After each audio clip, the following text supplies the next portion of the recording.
Então, boa tarde a todos. Muito obrigado pelo convite. É uma satisfação participar aqui do workshop. Tá?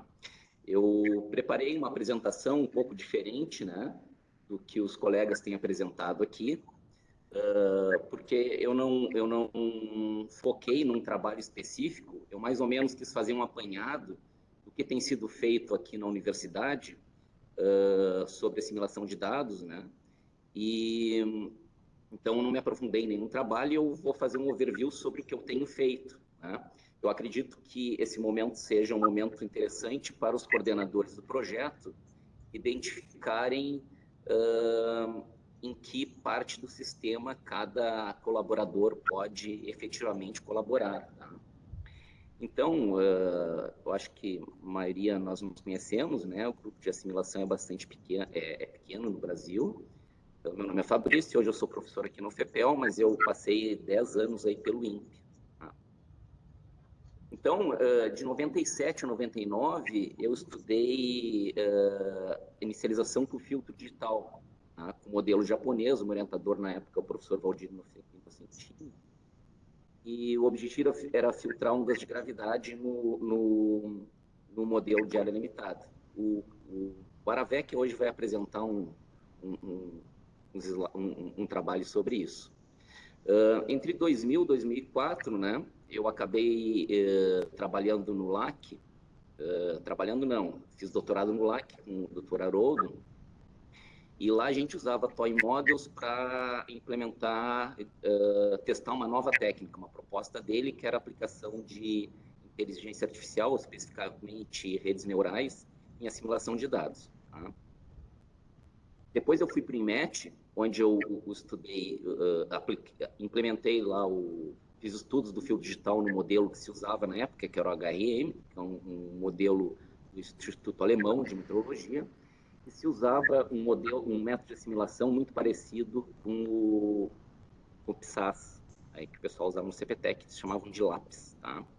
Aí, em 2006, eu acabei ficando na Universidade de Waterloo, onde eu fiz pós-doutorado, e se usava o MM5 para fazer a simulação com Tridivar.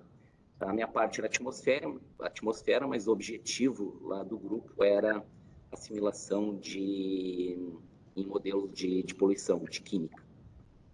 Inclusive, o Saulo era muito citado e reconhecido lá. Em 2010, então, eu vim trabalhar no FEPEL, na docência, né? Então, eu vou mostrar o que eu tenho feito aqui. Antes, aquela questão da aplicação de inteligência artificial, né, redes neurais na simulação de dados, a gente usou praticamente só Toy Models e publicou aqui alguns trabalhos interessantes. Esse é um deles. Né? Basicamente, o que a gente fazia é entrar com as variáveis meteorológicas na entrada da rede e na saída da rede a gente tinha um outro método qualquer. Pode ser, a gente usava o filtro de Kalman, tá? E aí a gente minimizava a função, um algoritmo de retropropagação. Tá? Uma vez treinada essa rede, a gente usava esses pesos para fazer a previsão. Certo? Bom, a gente se explorou, né? Aqui eu botei um outro slide para lembrar que a simulação de dados se aplica sempre que a gente tem um modelo e dados, né?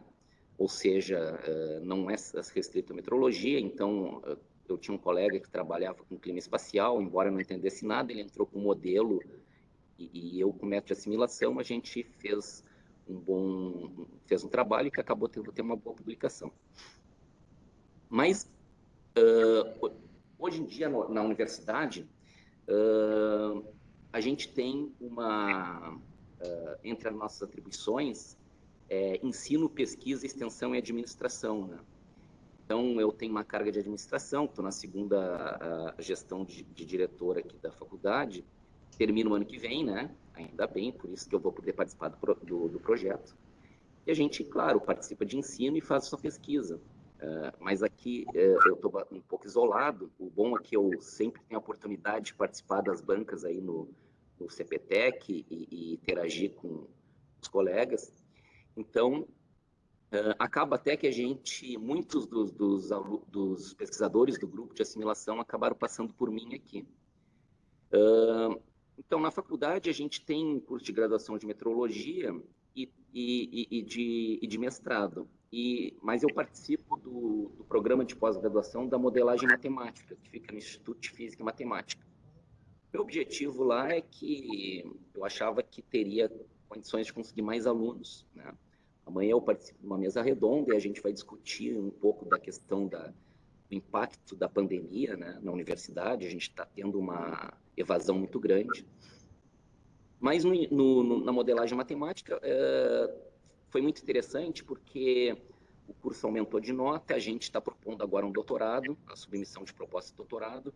Então, é extremamente importante a gente estar inserido em projetos nacionais e internacionais de grande repercussão e de grande aplicação, né? Porque hoje em dia a CAPES ela avalia isso, avalia muito a inserção social das atividades envolvidas nos programas de pós-graduação. Então, eu acredito que o projeto do Monan, né, venha a ser o grande modelo do Brasil, acoplado e em diferentes fases do sistema terrestre, né, vai ter um impacto social muito grande e os programas e pesquisadores que estiverem inseridos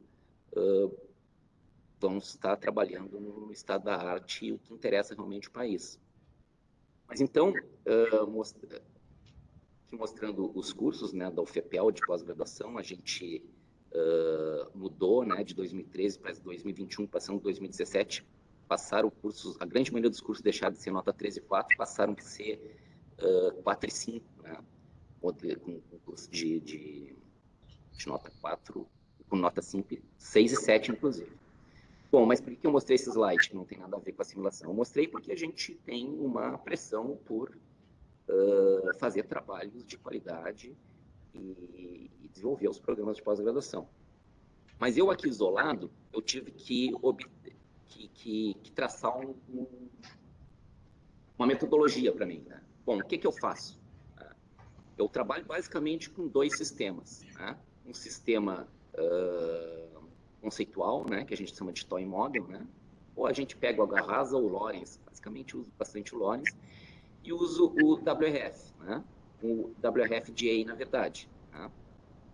Depois que o contato lá com o pessoal do CPTEC, hoje mesmo a gente já viu que o GSI é uma opção bastante interessante, né? Até para questão de verificação, observação menos análise, observação menos forecasting da escala, tem muita coisa pronta e que facilitaria a minha vida. Então, eu vou passar a utilizar também o GSI, mas por enquanto eu uso o GA, né, do WRF.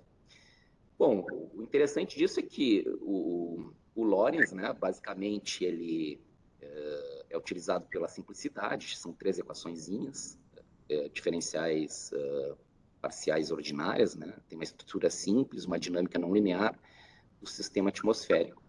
E o WRF, quando eu estava no INMET, eu até propus que o INMET passasse a usar esse modelo próprio pela redução do grupo, né? 3 pessoas, o que a gente poderia fazer?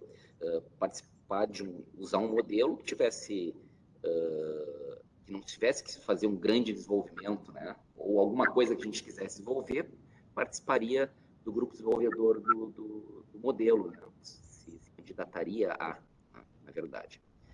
E o WRF é interessante, já tinha um modo hidrostático e endostático, com grades alinhadas, em código livre, utilizado para a comunidade, né? Um meio list, restart, os métodos de variacionais, de Kalman e até os híbridos hoje, que serve muito de referência, como falaram agora, para a gente no Monan poder desenvolver a partir de alguma referência, né? Já se conhece. Então, travou aqui para mim. Deu. Então, quando eu vou trabalhar com meus alunos aqui de graduação, ou até mesmo mestrado, o que eu faço? Bom, primeiro eu pego ensinar técnica, né? Então a gente pega o Lorenz e a minha referência é uma nota técnica, né, de uma pesquisadora chinesa da Suécia. Desculpa. E essa nota técnica eu reproduzo os experimentos e tento explorar alguma coisa, né, para conseguir alguma publicação.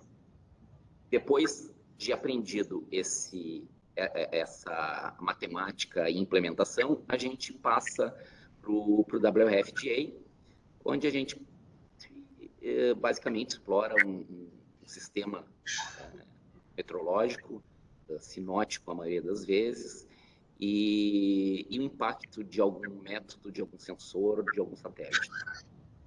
Então, eu gosto muito desse reporte dessa pesquisadora, que ela começa mostrando assim, ó, que se a gente integrar um modelo de Lorenz no sistema não linear, né, no modo não linear, desculpa, há um desacoplamento entre o controle e a previsão, né, mesmo se a gente adicionar um pouco de ruído na condição inicial. Mas se nós estivermos no modo caótico, né, esse desacoplamento leva a uma dinâmica completamente diferente da dinâmica do sistema.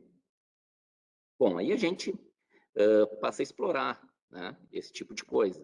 Né? Então, a gente tem um paper, deixa eu ver, que a gente publicou lá com um aluno de mestrado, eu e Yamazaki, quando ele estava aqui, né? Aí a gente varia lá o número de ciclos, né? 100 ciclos, 200 ciclos, 300 ciclos, 500, 1000 ciclos, e vai verificando, né, se até onde a assimilação se aproxima do controle com ruído. Né? Aí a gente vai adicionando mais ruído no sistema. Se eu tiver 20% de ruído, né, já fica mais difícil, com 100 ciclos não consegue fazer assimilação. Com 40% de ruído, aqui é um tridivar, viu? Não, o sistema não consegue assimilar. Né? Com 20% de ruído, 1000 ciclos, a gente consegue fazer uma assimilação. Aí, se a gente varia também o número de variáveis do sistema que está assimilando, x, y, z, ou só em x, e avalia os erros e tal. Bom, aí depois a gente parte lá para como eu falei, para o WRFDA. Tá? Então, aqui, a gente tinha no programa ali da matemática uma internacionalização, então esse rapaz aqui, Leonardo Matias Alves, era um estudante do Uruguai que veio fazer mestrado comigo, professor William, um estatístico, colega meu, e a gente avaliou, né, então, o impacto da assimilação de dados de sondagem de radiâncias no evento ciclogênese. Ciclogênese é bastante importante aqui para o sul do Brasil. Aí a gente concluiu que o maior impacto da simulação ocorre nos baixos níveis e médios da atmosfera, esse impacto ele decai com o horizonte de integração. Da 48 a 72 horas, esse impacto já não é percebido. O satélite tem maior impacto na simulação de escala sinótica do que a sondagem. O WRF ele simulou bem a entrada do sistema, a queda de temperatura da crista. E uma coisa interessante, né, porque aqui eu vou falar amanhã, né, da nossa estrutura, como radar, questões de máquinas, evasão, na nossa mesa redonda, mas eu investi muito num prédio e investi muito em tentar deixar o radar operacional. Então, eu pequei muito aqui, enquanto na direção, é conseguir máquina. Né? Então, a gente não tem máquina. Eu tenho que, quando eu vou usar a matriz de covariância dos erros de previsão, se eu mudar o meu domínio, eu já fico sem a matriz B. Né? Então, eu já percebi também que aquela matriz genérica que vem lá no pacote do WRF é melhor do que uma matriz B que eu construa com poucos pares de previsão 24-18, por exemplo. Né?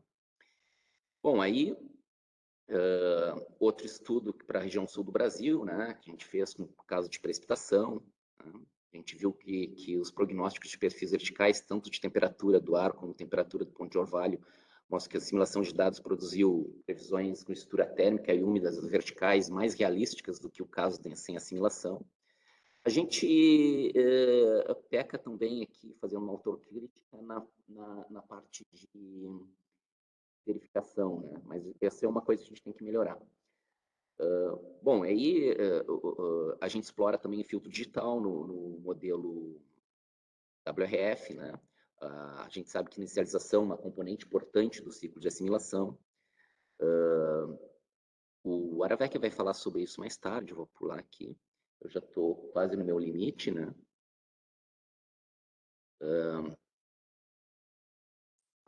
A gente estudou o Otávio, que agora faz pós-graduação aí, uma ciclogênese explosiva também. O último caso, agora a gente simulou o Iaquecã, e foi interessante porque o modelo com assimilação, ele coloca aproximadamente a mesma intensidade, mas um posicionamento mais longe da costa, que foi o que realmente aconteceu. Aqui a gente teve que pecar por excesso de precaução, né? Como era um sistema subtropical, né? Todo mundo ficou com medo de a gente ter um novo Catarina, então a gente preferiu pecar por excesso, ou seja, cancelou-se as aulas, algumas escolas cancelaram aulas também, e aí depois eu fiz uma simulação, né, uma simulação mesmo Tridivar, um sistema simples que eu tenho aqui no meu desktop, e a gente verificou que o modelo com assimilação posicionou o EQK um pouquinho mais para a costa, não tanto para dentro do continente, como que a maioria das simulações estava mostrando. Bom, aí quando o WRF aparece lá com calmo para o conjunto, né, a gente pega o Lorenz mais uma vez com os alunos e explora mais ou menos o Lorenz, implementa um Kalman por ensemble lá no modelo simplificado, para os alunos entenderem o que estão fazendo e para mim também entender, né? Então, a gente varia o número de membros, a gente vê com 2 membros a simulação não funciona, com 10 membros melhora, com 50 membros, 10% de ruído, a assimilação é muito boa, 100 membros melhor ainda. Quando a gente coloca 40% de ruído, nenhum método funciona, né? Bom, aí, como tinha o Ford-Var lá também no WRF, a gente também fez um estudozinho com Lorenz, com Ford-Var. Tá? Bom, aí a gente passa para o WRF e faz uma comparação lá. Faz um estudo do Ford-Var, só que o Ford-Var eu não rodo em máquina nenhuma aqui. Então, eu usei Ford-Var híbrido. Tá?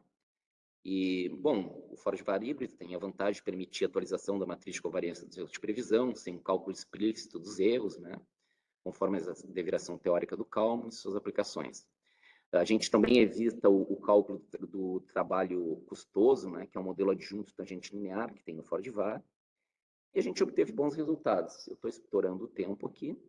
E no final, né, quando o Otávio estava aqui, ele é bastante motivado, fez uma simulação de dados de radar, que eu acho que pode ser uma contribuição importante para o Monan nas universidades, né, que aí elas podem explorar a questão mais local, que o CPTEC talvez não possa abraçar.